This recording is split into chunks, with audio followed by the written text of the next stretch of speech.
Hello and welcome to my YouTube channel Global Classroom.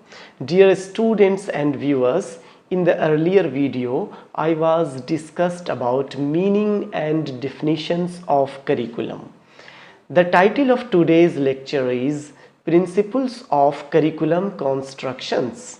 It is specifically meant for B.Ed, M.Ed and D.El.Ed students, but it is equally important for STET, CTET, UGC NET and other competitive examinations as well. The objectives of today's lesson are to understand the principle of curriculum constructions, to explain the different principles of curriculum constructions, to learn the use of principles of curriculum constructions. Dear students and viewers, when curriculum is drawn, it is to be remembered what is the various types of experiences to be provided and received for it. From the point of view of pupil or learner, since they are units of instruction, the framework of curriculum is to be drawn. There are principles to be followed when the curriculum is constructed. The first principle of need. Curriculum help in fulfilling the various needs of the learner. Each learner has his or her needs which are generally related to physical, emotional and social development. A well-planned curriculum provides all such opportunities through manifold activities which satisfies the need of the learner. It should not be merely the academic, but it should include all other equally important activities too. The second principle is called principle of utility. One of the purposes of education is to prepare the child for living and learning. This is the most important consideration so that the child can live a fruitful and self-fulfilling life. Curriculum should provide rich experiences, both academic and social, to the students. The content, activities and experience of the curriculum at a particular stage or grade are useful to the learner for the future or further higher studies. Curriculum should be useful rather than ornamental. It should not only include subjects which owe their place in it to tradition. The curriculum must have practical utility for students. So there should be some provision for technical and vocational education in the curriculum. Then third principle is called principle of creativity. It should place the pupil in the place of the discoverer and provisions should be made the creative types of activities. Experts can develop curriculum of biological sciences or other school subjects that are specifically suited to the issues pupils or students are dealing with or to the suitable dynamics of a particular group. As long as curriculum contains elements that focus attention, provides escape from the mental patterns normally associated with the topic and encourages a high level of flexible mental movement. Curriculum can be reasonably assured that it stands as good a chance of working as many other techniques you may have read about.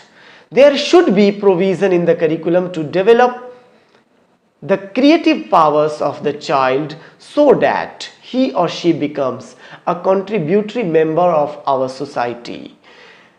Raymond says in curriculum that is suited to the needs of the today and of the future, there must be definitely creative subjects.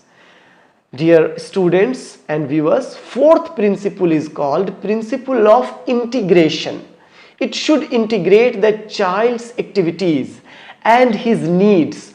On the one hand, the needs of the 21st century democracy and the other needs. It should be related to the social environments of the students. The pupils are to be provided with selected experiences through various subjects and activities, but these must be well integrated. Various subjects and activities have to serve the same ultimate purpose, the achievement of the aims of the education. The activities and subjects should not be put in after tight compartments, but these should be interrelated as well, integrated so as to develop the whole child. Dear listener, fifth principle is called principle of child-centeredness. The curriculum should, as per the needs of the students or pupils at a particular age, curriculum should be developed and adjusted according to the child's needs, abilities and capacities, interests, physical, social, emotional, intellectual and moral aspects of the children's.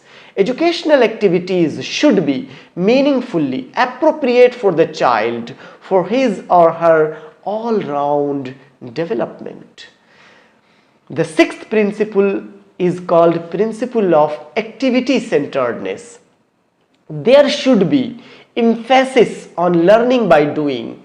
More provisions should be made for individual laboratory work and other field experiences. The curriculum should center around the multifarious activities of pupils.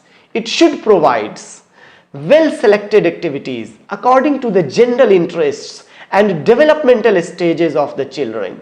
It should provide constructive, creative and project activities.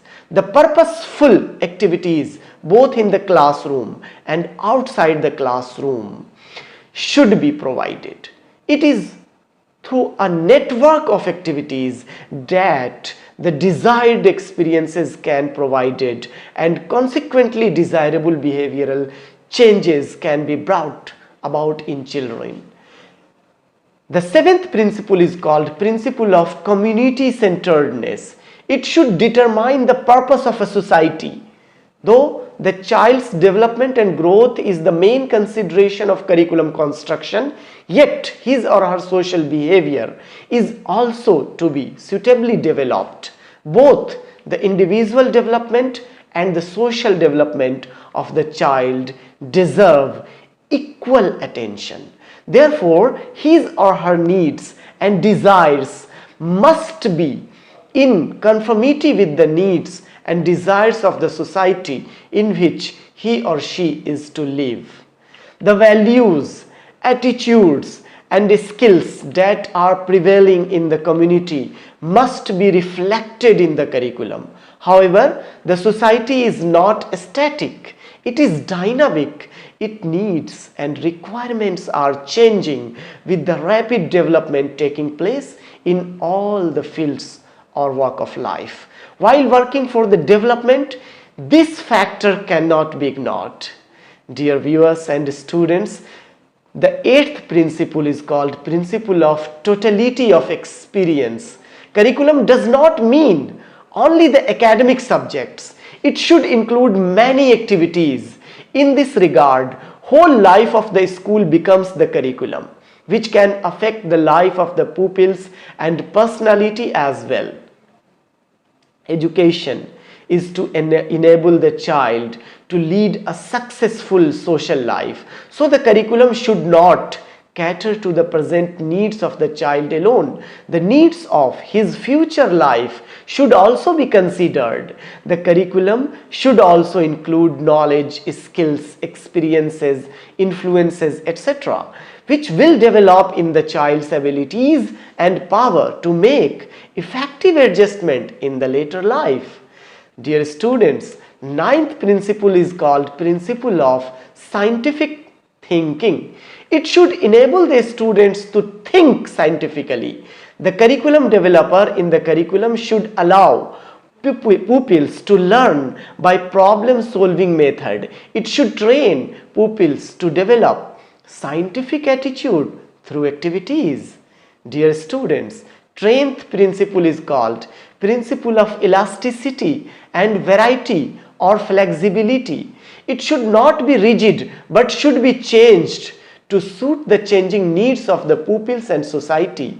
It should be flexible and board based or broad based. The curriculum should be broad based so as to accommodate the needs of varied categories of students, so that they are able to take up subjects and participate in activities according to their capacities and interests. The needs of the students also changing from place to place. For example, the pupils in rural areas, urban areas and hilly areas will have different needs.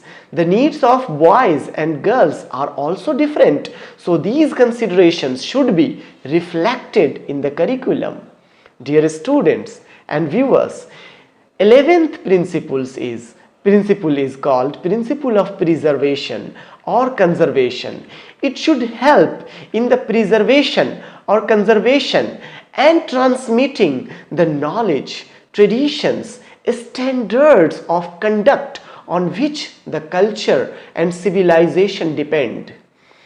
One of the main functions of education is to preserve and transmit our cultural heritage.